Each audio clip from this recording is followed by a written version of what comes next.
Dans les Actes des Apôtres, nous avons fini le numéro 1. Le numéro 1, nous avons fini. C'était la descente du Saint-Esprit. La descente du Saint-Esprit dans la tête. Et nous avons fini ici. Donc, nous entrons aujourd'hui dans la partie numéro 2. 1, la tête. 2, le cœur.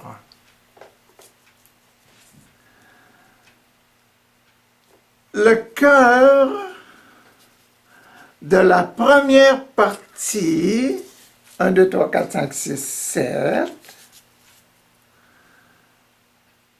ça veut dire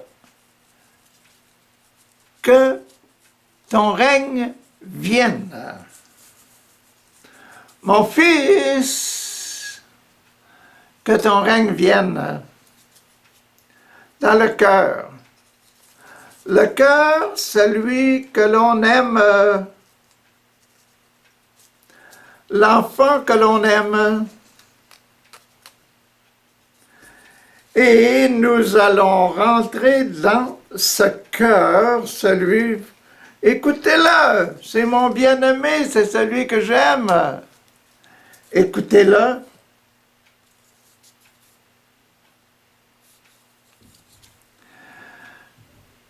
Comme j'ai fait ici, 1, 2, 3, 4, 5, 6, 7, nous allons dans le cœur, les Actes des Apôtres.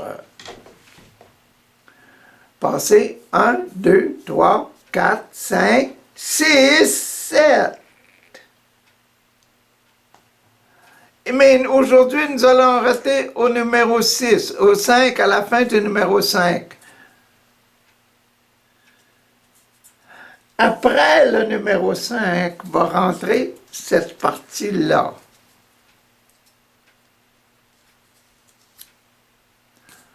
Numéro 5, quand j'expliquais les évangiles, le numéro 5 était toujours très important. Pourquoi?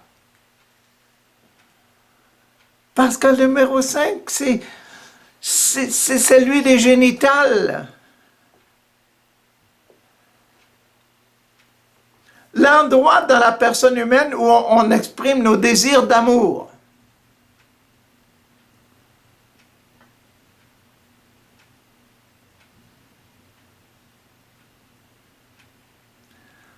C'est bon, hein? L'endroit dans la personne humaine où on exprime le désir d'amour, le numéro 5, nos préoccupations. Quand on commence à grandir, à se développer, on obtient notre maturité. Oh là là! Le développement sexuel montre et nous appelle à aimer notre prochain.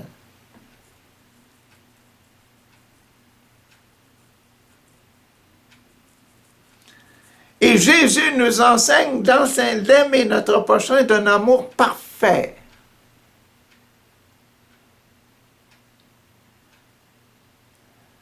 Ça veut dire quoi? Aimer notre prochain pour le faire aller au ciel, pour lui donner une récompense éternelle. Entre humains, quand on s'aime l'un l'autre, on donne à l'autre ce qu'on a de mieux. Notre amour, ce qu'on a dans le cœur. L'affection qu'on a dans le cœur se manifeste dans le génital.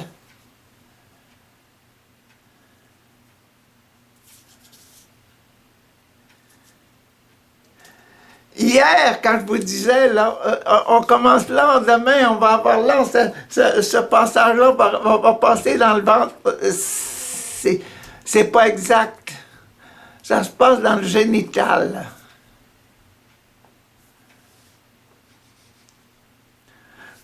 Aujourd'hui, je vais vous donner le numéro 1, 2, 3, 4, 5, 5, le génital, je vais vous le donner.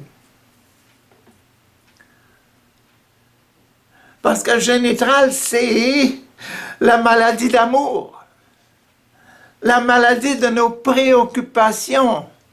Quand on est majeur, quand on est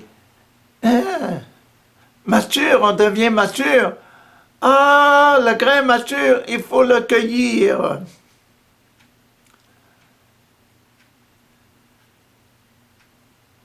Un fruit qui est mature, mettez-le au soleil, vous allez voir, il va devenir tendre.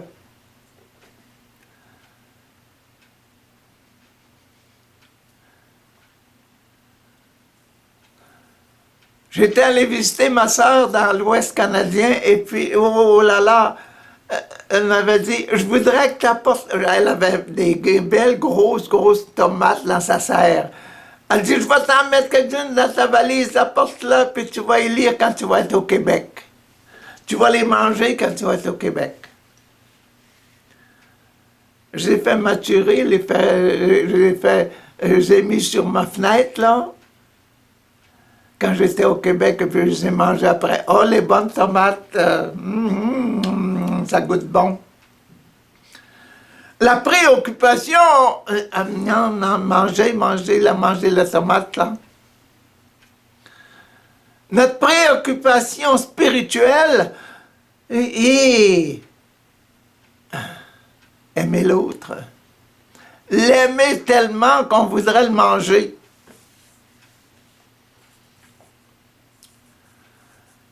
Les désirs spirituels de la formation spirituelle, c'est désir goûter à l'Esprit Saint.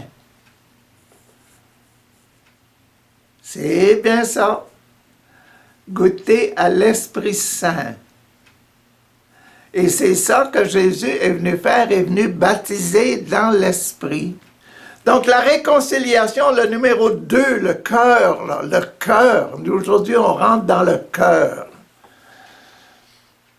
Qu'est-ce qu'il va y avoir dans le cœur? Dans le cœur de cette partie numéro 2, là, qu'est-ce qu'il va y avoir? Qu'est-ce qu'il va y avoir dans ce numéro 2, là, le numéro 2, dans le cœur? Bien, il va y avoir nécessairement ce qu'on a dans la tête. Ce qu'il y avait ici, là, ça va se reproduire là, de 1 jusqu'à 7, de 1 jusqu'à 7. Parce que ce qu'on connaît, ça nous préoccupe. On va l'aimer. Il faut qu'on l'aime pour le prendre. Il faut qu'on l'aime, la tomate, pour s'en mettre dans le ventre.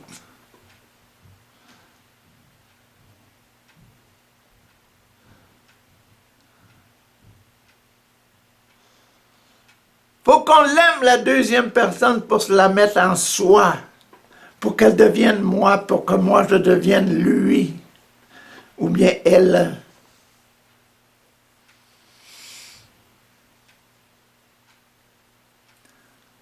Il faut l'aimer.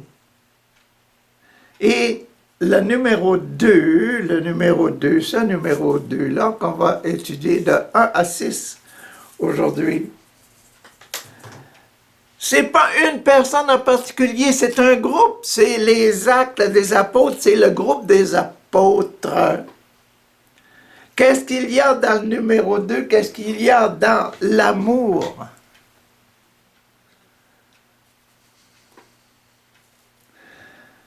Pierre et Jean, devant le conseil supérieur, devant le conseil de la religion juive,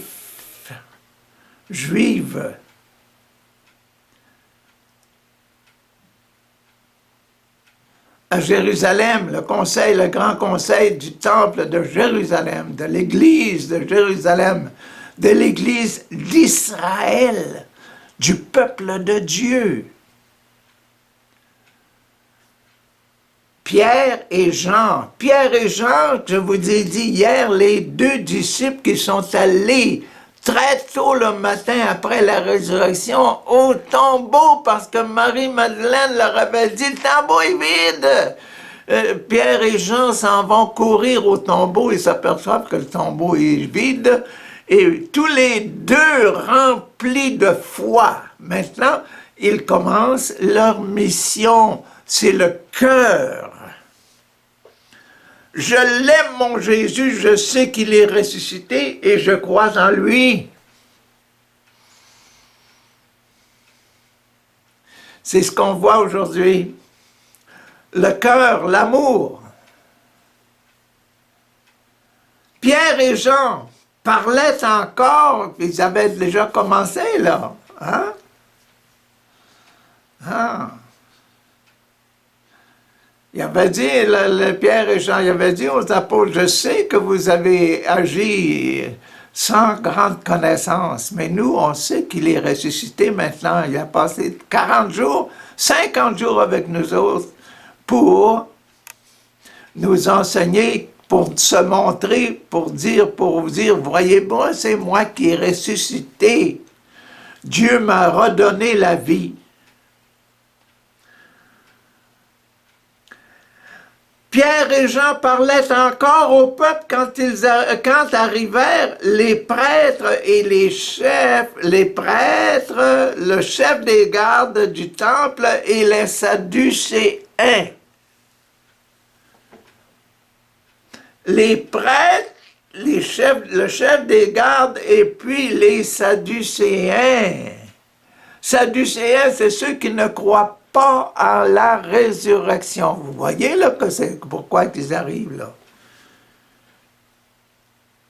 Pierre et Jean enseignent que Jésus est ressuscité qui a apparu pendant plus de 40 jours.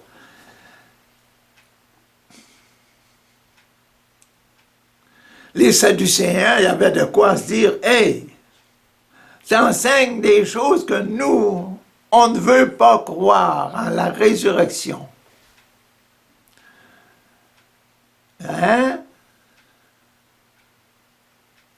Les chefs des gardes, le chef des gardes du temple et les Sadducéens, ils étaient très mécontents. Les Sadducéens, ils étaient très mécontents hein, que les deux apôtres, Pierre et Jean, enseignaient le peuple et lui annoncent que Jésus était ressuscité. Sadducéens. Les Sadducéens qui sont contre la résurrection, la croyance en la résurrection, il n'est pas ressuscité, c'est pas possible. Qu'il soit apparu, qu'il apparaisse pendant plus de 40 jours après sa mort.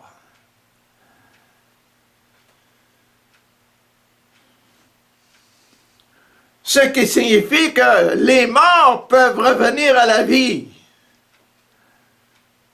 Nous, les Sadducéens, non, c'est pas vrai. Pourquoi tu enseignes ça? On va t'arrêter. Ils les arrêtèrent et les mirent en prison jusqu'au lendemain.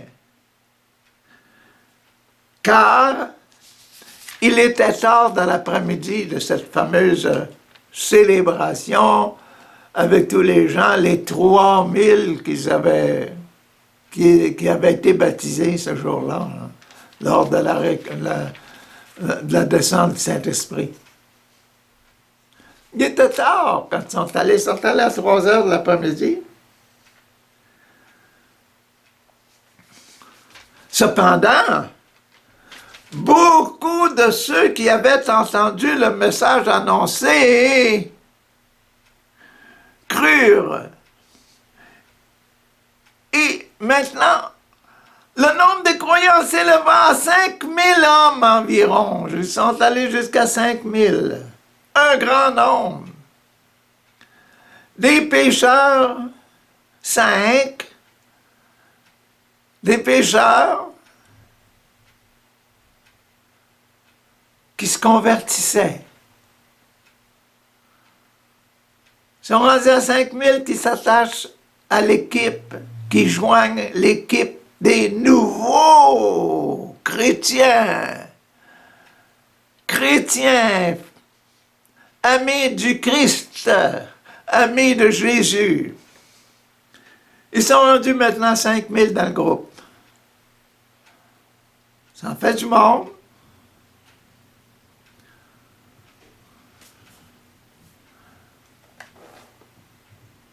Ah bon, c'était ça que la présentation, là, la tête, la présentation, le numéro 1, le baptême dans ceux qu'on aime. Et on a baptisé 2000 de plus que le jour de la... 2000 de plus. Passons dans la réconciliation de ces 5000-là. Le lendemain, les chefs des Juifs, les anciens et les maîtres de la loi se rassemblèrent à Jérusalem.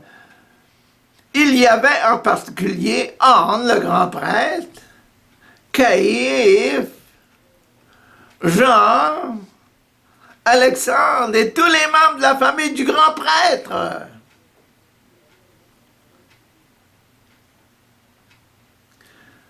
Ils firent appeler les apôtres, les 2 apôtres devant eux et leur demandèrent par quel droit, par quel pouvoir ou au nom de qui avez-vous accompli cette guérison?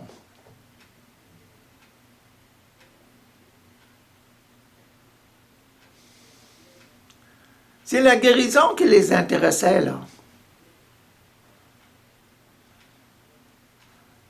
Le paralysé, il ne pouvait plus marcher. Hein? Mais, alors Pierre, rempli du Saint-Esprit, c'était après la descente du Saint-Esprit, hein, le jour suivant, alors Pierre, rempli du Saint-Esprit, leur dit, chef du peuple et ancien, hein? Puisqu'on nous interroge aujourd'hui à propos du bien fait en un infirme et qu'on nous demande comment cet homme a été guéri, il faut que vous le sachiez. Vous tous. Et que tout le peuple d'Israël le sache, pas seulement vous. Tout le peuple d'Israël, il faut qu'il le sache.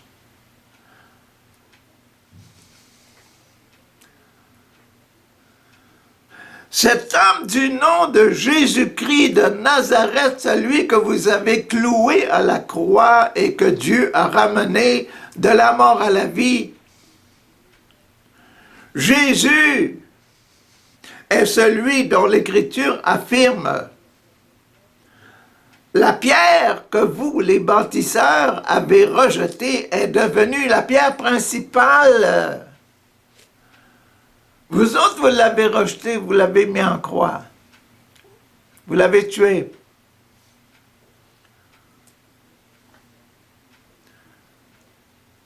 Réconciliez-vous. Le salut ne s'obtient qu'en lui seul. Car nulle part dans le monde entier, nulle part dans le monde entier, Dieu n'a donné aux hommes le nom de quelqu'un d'autre par qui nous pouvons être sauvés. Réconciliez-vous. Faites la paix dans votre cœur. Voyez qu'est-ce que c'est que la réconciliation?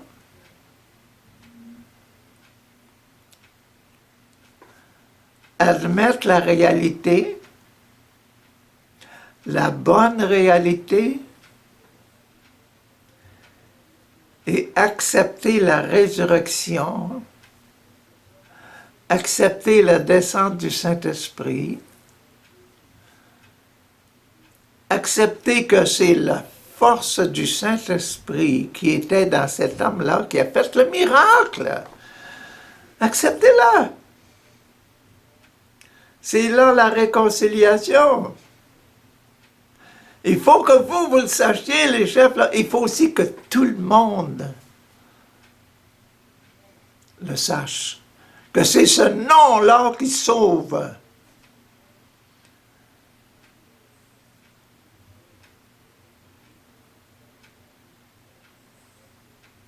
C'est pas le fusil, c'est pas les soldats, c'est pas les contrôleurs, c'est pas la guerre qui sauve, c'est l'amour. C'est la belle vie. La vie d'amour. Et nous sommes dans le numéro 2, le cœur. Qu'est-ce qu'il y a dans notre cœur? Qu'est-ce qu'il y a dans le cœur? Les apôtres du groupe des apôtres ici, ils sont rendus 5000. Ils doivent savoir ça, que c'est le nom de Jésus qui sauve, que c'est la spiritualité, que l'esprit de Jésus qui sauve.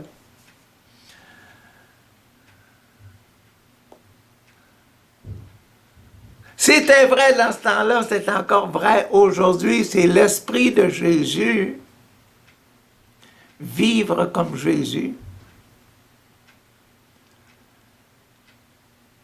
Merci Jésus de faire entrer cette spiritualité-là dans notre cœur. Nous sommes dans le cœur. Ce que nous pensons là, il faut que ça rentre dans notre cœur. La tête, là, ce qu'on a mis dans la tête, il faut que ça rentre dans le cœur.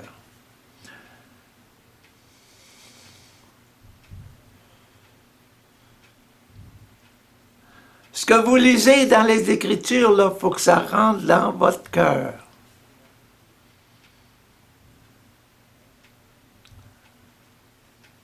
Achetez-vous un bon Nouveau Testament ou bien une Bible complète, lisez-la et faites-les rentrer dedans, faites entrer vos connaissances que vous mettez dans votre tête, faites-le rentrer dans votre cœur par la méditation et la prière.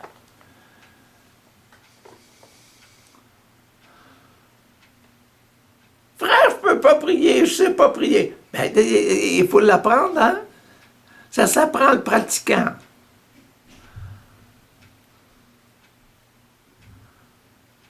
Quand j'étais missionnaire, c'est ça que je disais à mes frères. Hein?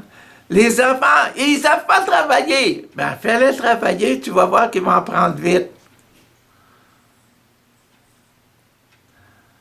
Merci Seigneur, merci Seigneur. Merci Seigneur de nous faire réfléchir. Merci Seigneur de nous faire te parler. C'est ça la prière, parler au Seigneur.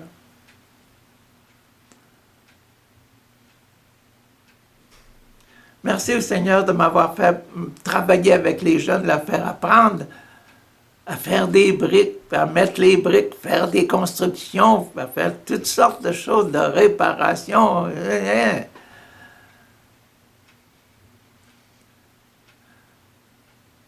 Faire avancer, faire grandir. Faisons grandir nos enfants en leur donnant la foi dans la présence de l'Esprit Saint. Bon, passons au numéro 3. Numéro 3. Ah, la confirmation, se confirmer.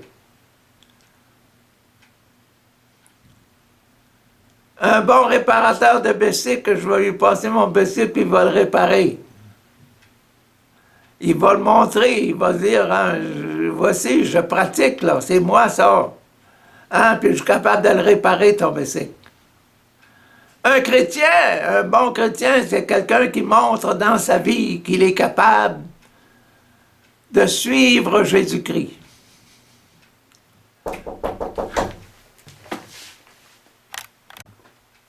Bon, voilà,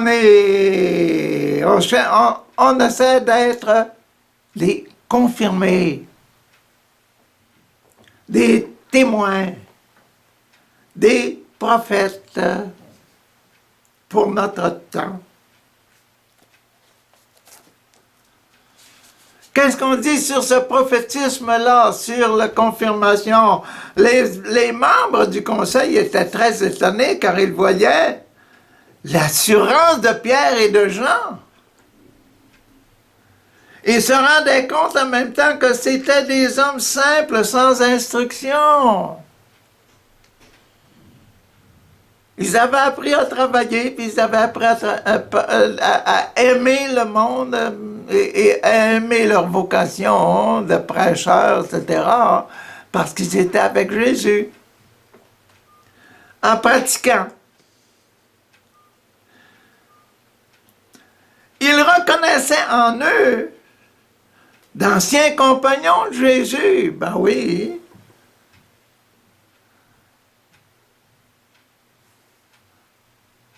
Mais ils voyaient aussi l'homme guéri qui se tenait debout auprès d'eux.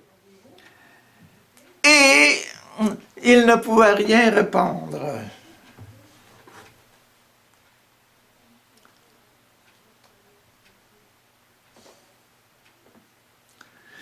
Ils leur ordonnèrent alors de sortir de la salle du conseil.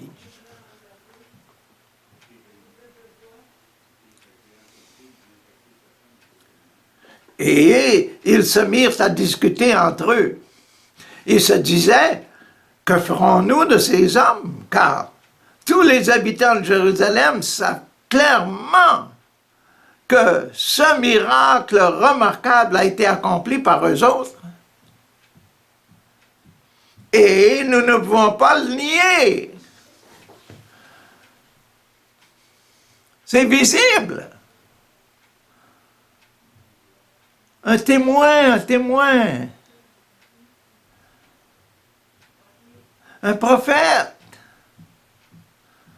un apôtre. En même temps, les actes des apôtres sont en train de nous enseigner ce sacrement de confirmation. Alors, si je veux être confirmé, c'est confirmé pour me montrer chrétien. Pas simplement pour recevoir l'évêque, une petite claque à la joue, et puis dire c'est mon chrétien que je pense qu'il est formé, qu'il a été bien formé par mes prêtres, écoutez-le. Pas seulement ça, là. C'est dire, c'est moi maintenant qui prend position, là, puis qui fait quelque chose. C'est ça que se confirmer. Le sacrement de confirmation, c'est pas simplement une liturgie.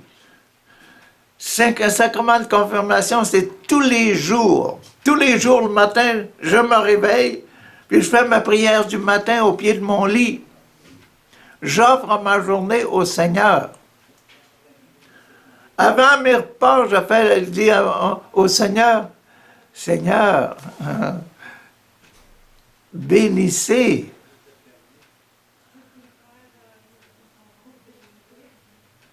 Bénissez ce que je vais manger pour que ça m'aide à penser à toi et de vivre selon la spiritualité de Jésus. Faire tout de notre mieux et donner.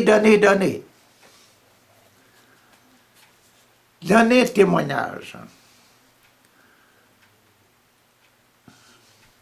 Pour que la nouvelle de cette affaire ne se répande pas davantage là, parmi le peuple, défendons-leur avec des menaces de parler encore à qui que ce soit au nom de Jésus. Parce que c'est le nom de Jésus, d'après eux autres, qui fait le miracle. Il ne faut pas qu'ils nous dépassent en popularité, eux autres, là. C'est nous autres qui sommes les chefs. C'est moi le grand prêtre, là. Puis ce sont tous mes partisans, ça, ce sont mes autres prêtres, ça. C'est nous autres, c'est notre groupe, ça. C'est notre religion, ça. C'est notre religion contre la nouvelle religion, la religion de Jésus-Christ. Hey! Mais Jésus-Christ, lui, c'est pas en tuant, c'est pas en mettant en prison qu'il fait les grandes actions. C'est en aimant davantage.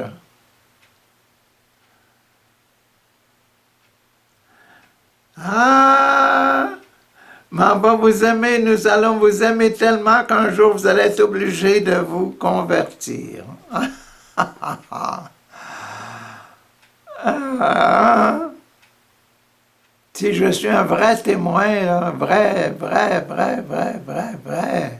chrétien, là, ça va paraître tellement que les gens vont être obligés de dire, bon, essayons de faire comme lui.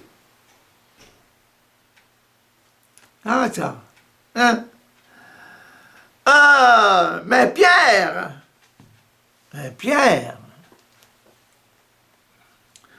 et Jean leur répondirent. Ah, je crois que j'en ai sauvé là. Hein? Mais pour que la nouvelle de cette affaire ne se répande pas davantage parmi le peuple, défendons-leur avec des menaces de parler encore à qui que ce soit avec ce nom, le nom de Jésus. Ils les rappelèrent. Venez rentrer maintenant, on est d'accord. Alors, et leur ordonnèrent de cesser complètement de parler ou d'enseigner au nom de Jésus.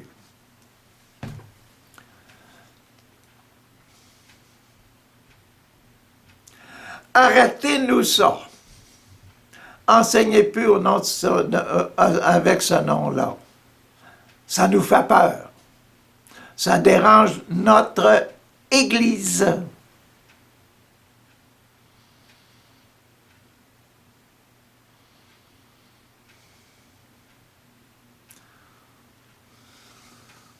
Mais Pierre et Jean leur répondirent, « Jugez vous-même. Jugez vous-même. S'il est juste devant Dieu, devant Yahvé, de vous obéir à vous, plutôt qu'à Dieu, plutôt qu'à Yahvé.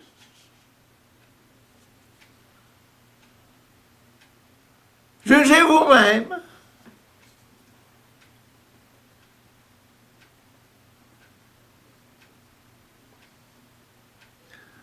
Mais nous ne pouvons pas renoncer à parler de ce que nous avons vu et entendu. Jean et moi, on l'a vu son beau verre, puis on sait que ce Jésus est resté. On l'a vu Jésus après sa résurrection. On l'a vu pendant 40 jours, plus de 40 jours.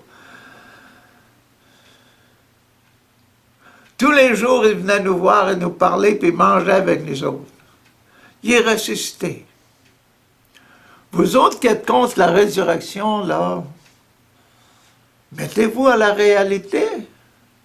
Est-ce que vraiment, nous autres, qu'on a vu, qu'on a fait tout ça, est-ce qu'on doit vous obéir à Dieu qui nous demande d'être des témoins? Les membres du conseil les menacèrent à nouveau, puis ils les relâchèrent. Ils ne trouvaient aucun moyen de les punir, car tout le peuple louait Dieu de ce qui était arrivé. L'homme miraculeusement guéri, lui, était âgé de plus de 40 ans.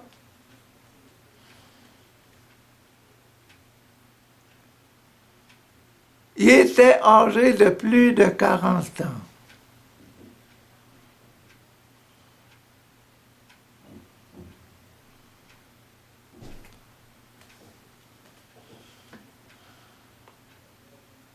Il avait été comme ça, paralysé depuis plus de 40 ans. Et là, simplement, au nom de Jésus, oh, lève-toi, marche. Et il se mit à marcher, à danser, à suivre les deux apôtres. Et puis probablement qu'il a été mis en prison avec les deux durant la nuit, mis sous bonne garde.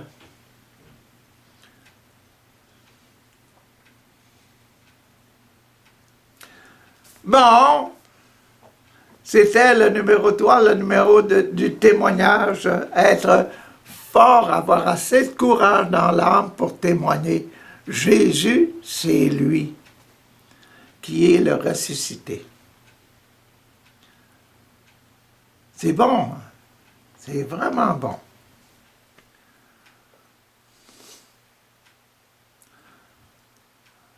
Pensons au numéro 4. Le titre de la numéro 4, le sacrement de l'Eucharistie, là, c'est la prière des croyants. Ah, l'Eucharistie, la prière. Ah, c'est une bonne idée. La prière des croyants pour l'Eucharistie.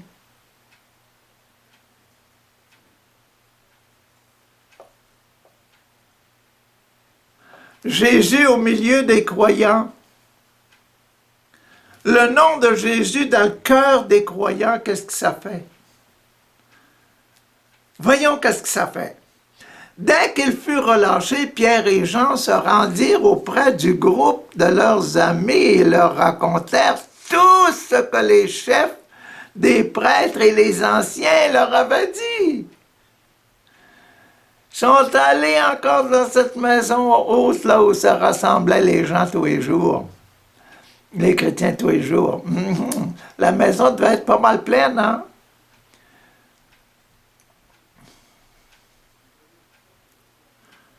Tous ceux qui s'étaient convertis, là, mais c'est dans la maison, il y avait seulement ces gens-là, ces 100 quelques, là. Quand ils eurent entendu ce récit, les croyants se mirent ensemble à prier Dieu dans ces mots-ci. Maître,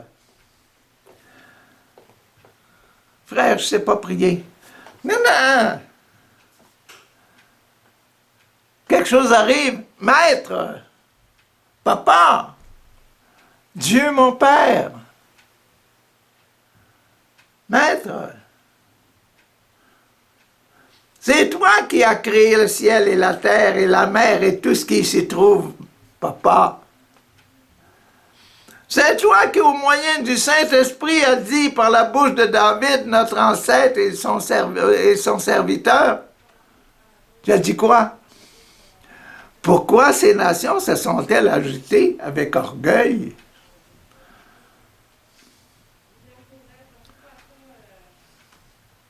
Pourquoi les peuples ont-ils formé des complots inutiles?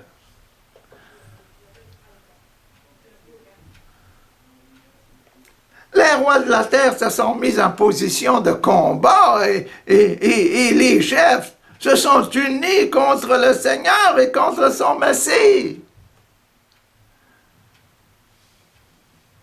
C'est un bel exemple, là. Hey, arrêtez de parler au nom de Jésus, parce que le nom de Jésus fait des miracles. Hein? Car il est bien vrai qu'Hérode et Ponce Pilate se sont unis dans cette ville avec les étrangers et les tribus d'Israël contre ton saint serviteur Jésus, que tu as choisi comme Messie.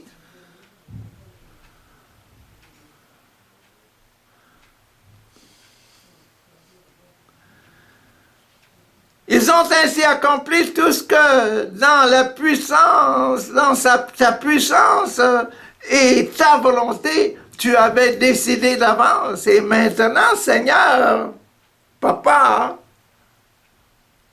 Dieu notre Père, voici, vois leur mélasse et donne à tes serviteurs, Pierre et Jean, et à tous nous autres, hein, d'annoncer ta parole avec une pleine assurance. C'était quoi? C'était la descente du Saint-Esprit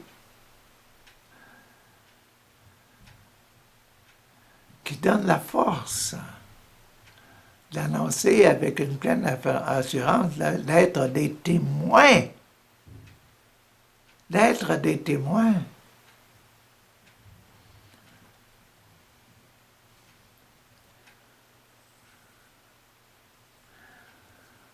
Étends ta main, wow, là! ça semble au mouvement charismatique, hein? Père, étends ta main! Papa, mon Dieu, étends ta main! Étends ta main pour que des guérisons, des signes et des miracles se produisent par le nom de ton saint serviteur Jésus. C'est bien ce qu'on fait des mouvements charismatiques, hein?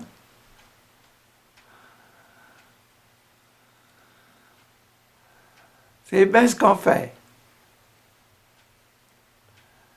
Et c'est si beau de vivre avec eux autres. C'est vraiment beau. Quand ils eurent fini de prier, l'endroit... Quand ils eurent fini de prier, l'endroit où ils étaient réunis trembla. Cette même maison-là, elle trembla.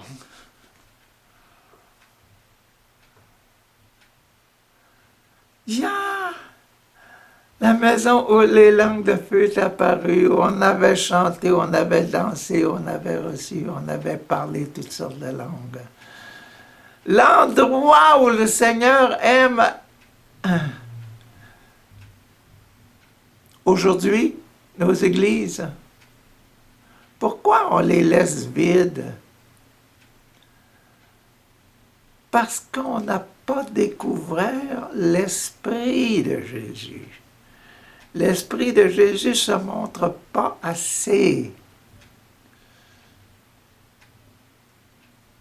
Questionnons-nous, là, comment est-ce qu'on pourrait faire revivre, faire briller la lumière et faire chauffer le feu dans nos églises. Et la présence du Saint-Esprit, ça manifeste par, c'est ça qu'ils ont dit, les miracles et toutes sortes de choses, là, les prophéties, les parler en langue.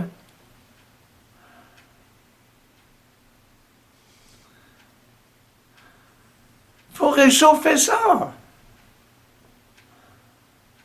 Il faut accepter d'abord, l'accepter.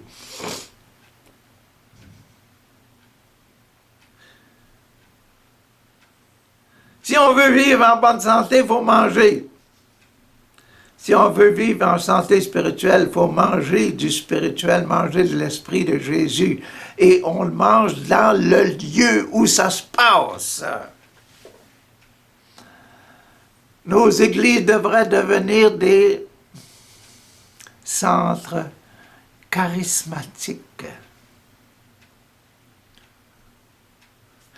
Quand ils eurent fini de prier, l'endroit où étaient réunis trembla. Et ils furent tous remplis du Saint-Esprit encore, et se mirent à annoncer la parole de Dieu avec assurance. C'était dans leur prière. Donne-nous d'annoncer la parole avec assurance.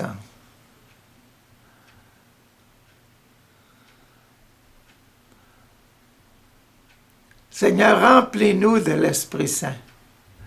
Il y a bien des choses qui sont cachées, papa, il y a bien des choses qui sont cachées dans notre cœur depuis qu'on est jeune, qu'on entend des affaires. On se bouche les oreilles. Débouche nos oreilles, Seigneur, débouche-nous. Aide-nous.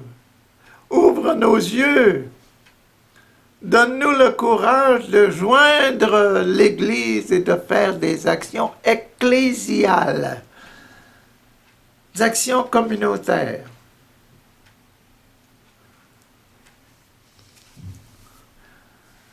Bon, c'était l'Eucharistie, c'était ça, là, de vivre cette histoire-là, vivre la prière, l'Esprit de Dieu qui est en nous.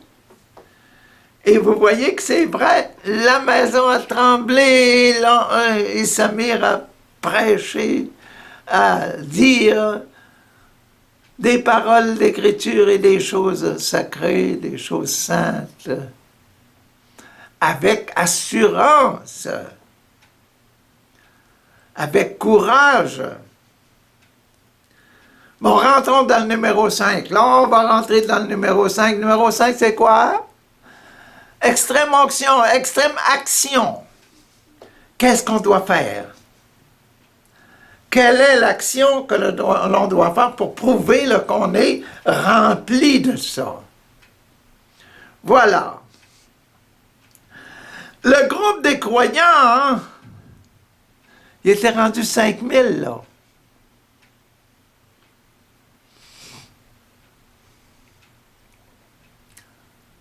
Ça en fait du monde, ça. Le groupe des croyants était parfaitement uni de cœur.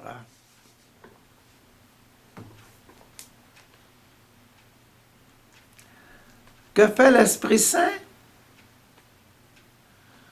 Réchauffe les cœurs, unit les cœurs. Pas de divorce. Unit les cœurs.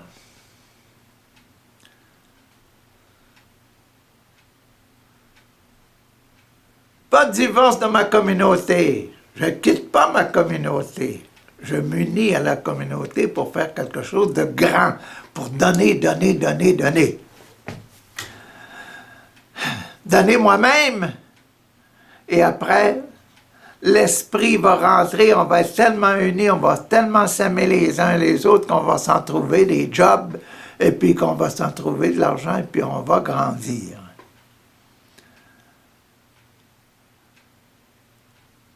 Physiquement, socialement, et puis spirituellement. Aucun d'eux ne disait que ses biens à lui étaient à lui seul, mais entre eux, tout ce qu'ils avaient était propriété commune.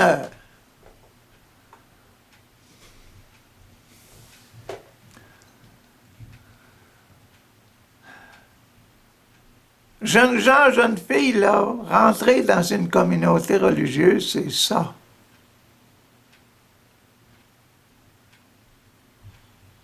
C'est ça qu'on veut faire.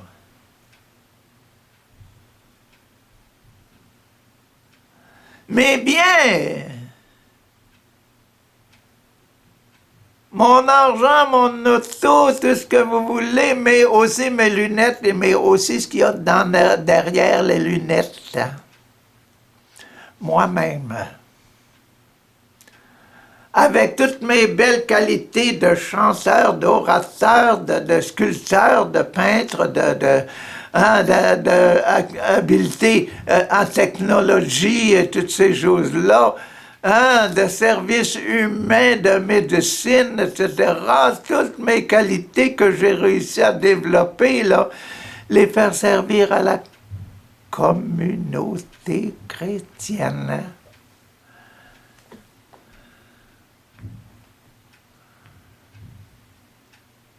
Jeunes garçons, jeunes filles, et même pas mal vieux, hein? On rentre dans la communauté maintenant à l'âge de 30 ans, 35 ans, 40 ans. Oui, oui, oui, oui, oui, oui. Chez les communautés religieuses de femmes, là, hein? Il y en a qui sont devenues des fondatrices de communautés, puis qui ont rentré après leur mariage, après que les enfants étaient tous placés, là, ils ont abandonné ça, ils disent, je ne peux plus être utile à mes enfants, ils sont bien placés, ils étaient là, on a leur argent, je vais rentrer en communauté pour prier, pour aimer les sœurs et les frères, et puis d'être un actif spirituel. Me donner au bon Dieu et prier plus sincèrement, donner plus de temps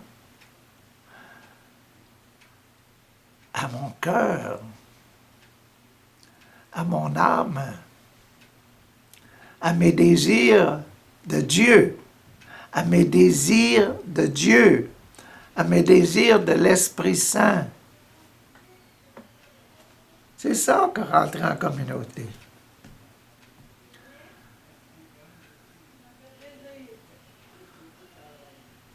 Et des fois, on peut dire, oh, j'ai rentré en communauté, j'ai été déçu de voir que cet esprit-là n'était pas si profond. Ben, ça arrive. Ça arrive. Qu'il y en a qui ne sont pas de vrais témoignages de vie, sincèrement et complètement donnés. Dans le temps de Jésus, hein, imaginez-vous, le gars qui a trouvé Matthias, là, qui avait passé 3 ans, qui ne manquait pas une journée d'être avec Jésus.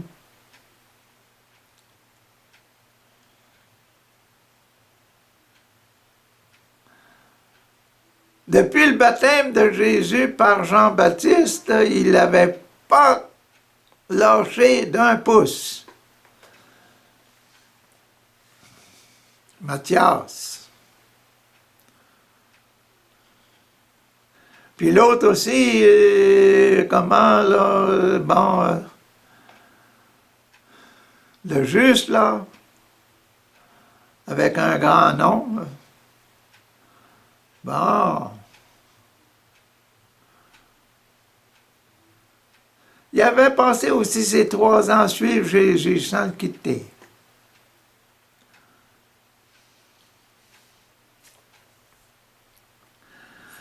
Aucun d'eux ne disait que ses biens étaient à lui seul, mais entre eux, tout ce qu'ils avaient était la propriété commune. C'était avec une grande puissance que les apôtres rendaient témoignage à la résurrection du Seigneur. Et Dieu leur accordait à tous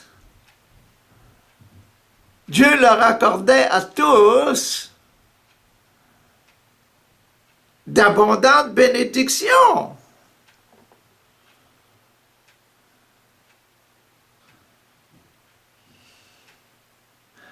Il était rendu des grands prédicateurs, et puis il faisait des miracles, il chassait des démons, toutes sortes de choses se passaient.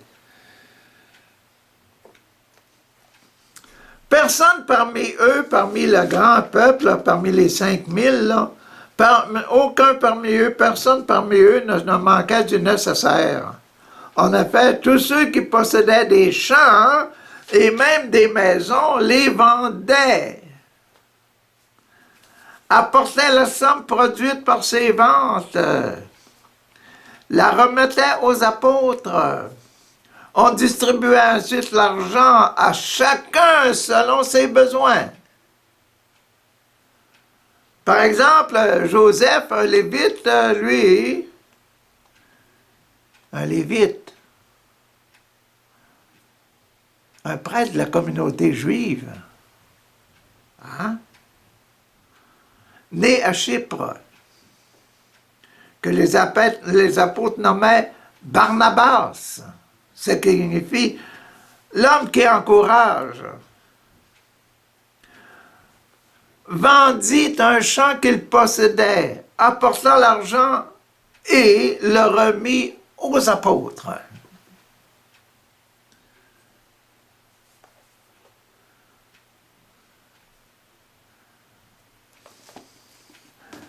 Eh bien, on est rendu dans le numéro 2, dans notre cœur, là, tout ce que vous voyez qui est dans notre cœur, on est rendu ici au numéro 5, on a fini le numéro 5.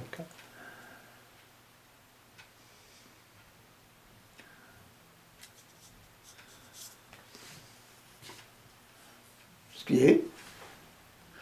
Demain, on va mettre ça. Numéro 5, c'était quoi? Le désir de servir, le désir de servir. Je suis là pour le service des autres. je donne pour que tout le monde soit égal, pour que tout le monde soit bon, pour que tout le monde soit sincère, pour que tout le monde vive parfaitement. C'est quoi ça? C'est le service des malades. Donnez, donnez, donnez pour les pauvres, pour ceux qui n'en ont pas assez. Partagez. C'est le souci des pauvres. C'est ça le sacrement de l'extrême action. C'est faire une extrême action. Et demain, l'extrême action, là, on va la voir de 1 jusqu'à 7. C'est le souci de l'autre. Demain, on va avoir le souci du peuple de Dieu. Demain, ça va être le peuple de Dieu.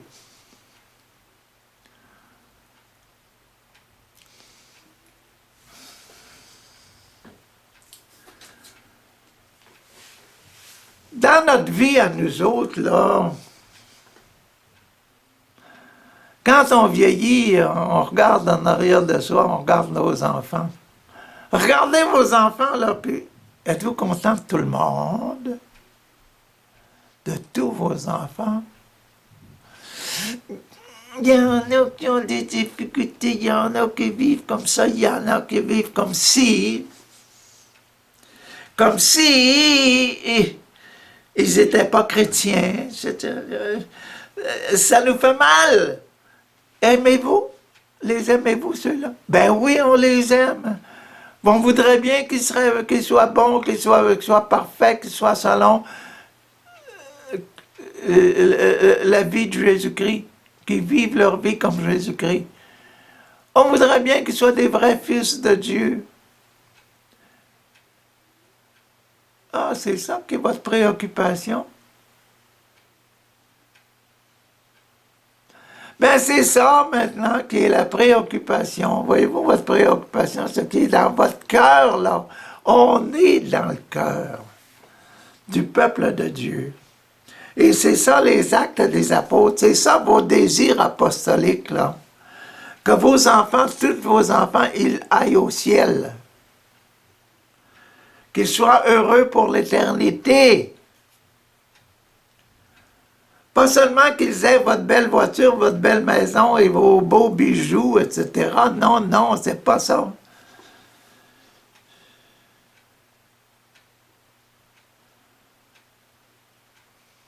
C'est que leur cœur, quand ils vont mourir, va aller de l'autre côté. Ah là là, tous les problèmes d'aujourd'hui, hein. Imaginez-vous qu'on aime nos enfants et qu'on aime leurs problèmes. On voudrait que leurs problèmes arrêtent. Pour arrêter de quelqu'un de faire quelque chose, il faut l'aimer. Imaginez-vous que vous, là, en tant que parents, vous aimez les péchés de vos enfants parce que vous voulez que les péchés disparaissent. C'est une réaction normale, c'est la réaction de Jésus. Priez avec ça. Prier avec ça, c'est important.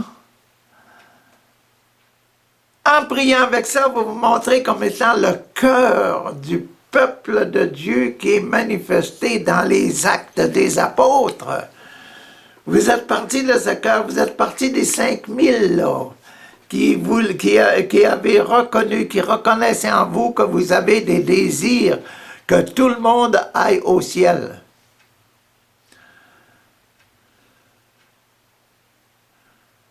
C'est que ça. Et puis c'est beau de voir ça, c'est beau, il faut l'aimer. Moi, j'aime de voir que dans le cœur de chacun, on désire toujours que l'autre réussisse, que l'autre s'en sorte de sa difficulté. C'est ça qu'aimer nos ennemis, aimer ceux qui sont malheureux, aimer ceux qui sont dans le besoin.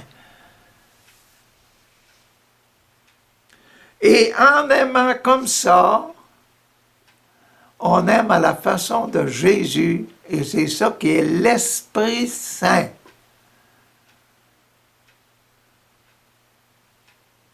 Il ne faut pas chercher l'Esprit Saint seulement dans un miracle. Non, non.